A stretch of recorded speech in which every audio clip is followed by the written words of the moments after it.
sommes en plateau avec Éric Galiègue, président de Valcan Expertise, pour la synthèse hebdomadaire de la semaine. Et on commence avec la performance des marchés cette semaine.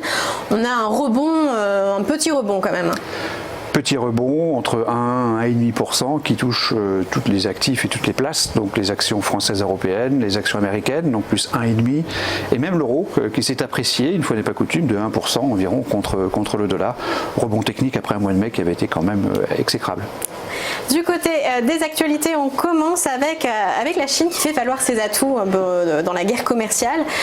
On n'a pas encore eu la réaction de Donald Trump sur ça.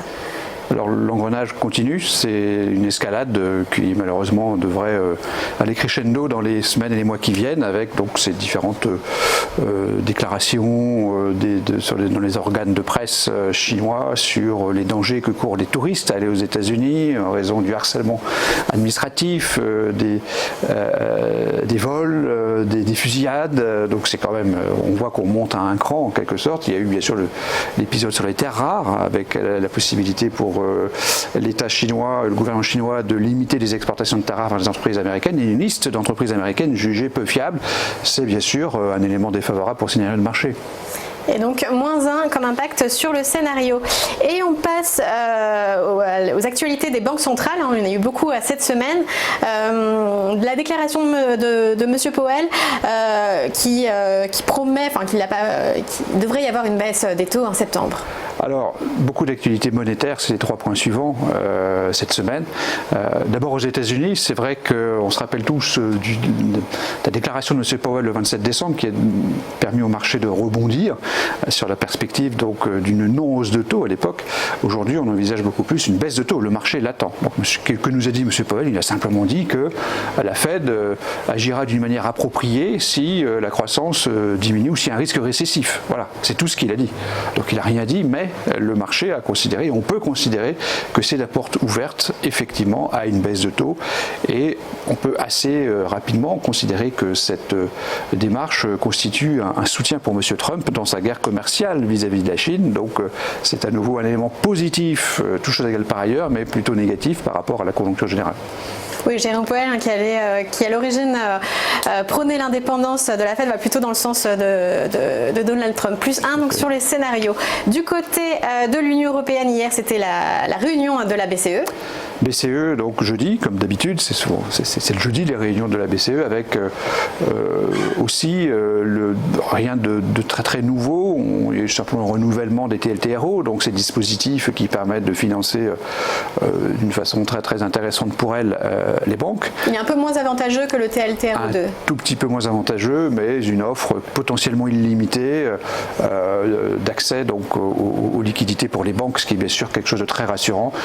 Rassurant, c'est ce qu'a été M. Draghi par rapport au risque et au risque de ralentissement économique, en disant que de toute façon il ferait à nouveau tout ce qui est en son pouvoir, et il est gigantesque, pour éviter le risque de récession et le risque bien sûr récessif, et donc lutter pour la stabilité financière de l'Europe. Mais là les taux sont plus bas, n'ont pas été remontés, donc forcément ils sont plus bas qu'aux États-Unis, il y a moins de marge de manœuvre. Et ce que le marché a considéré, c'est que les taux n'allaient pas remonter cette année, mais au plus tôt, au premier semestre 2020.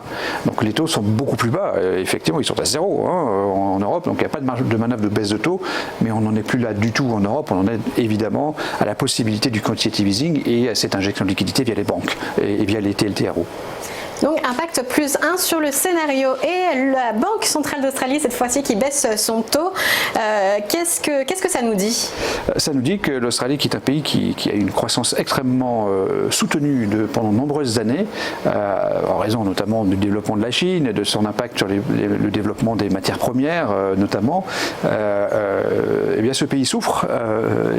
C'est quelque chose qui est relativement nouveau. Ça nous démontre que l'ensemble des banques centrales se donnent la main en quelque sorte pour baisser les taux, pour donner les liquidités, ce qui est à nouveau réconfortant et positif pour l'actualité. Il faut le considérer comme un élément positif, bien sûr, et donc des taux qui passent à 1,25 au plus bas historique pour l'Australie. Première baisse depuis 3 ans, avec la volonté donc de relancer l'économie, d'éviter une spirale déflationniste et l'impact négatif de la baisse du commerce mondial pour l'Australie.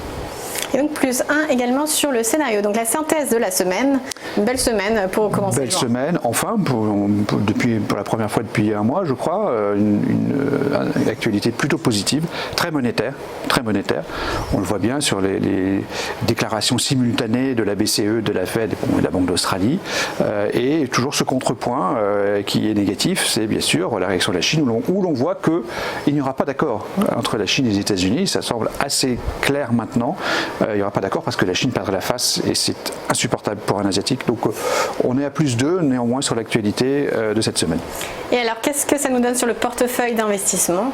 Alors la bourse a corrigé en mai, mais pas d'une façon dramatique. Elle a rebondi à bon escient, au bon moment, à un seuil extrêmement sensible en termes techniques. Et donc on rebondit encore aujourd'hui. Nous sommes, toujours dans une logique d'investisseurs de long terme à considérer que ce n'est pas le bon moment pour constituer des positions sur des actifs risqués. Et nous considérons donc qu'il faut limiter les investissements d'actions et donc avoir la plus faible exposition possible au risque aujourd'hui. Merci beaucoup Eric Gallec. Je rappelle que vous êtes président de Valcan Expertise.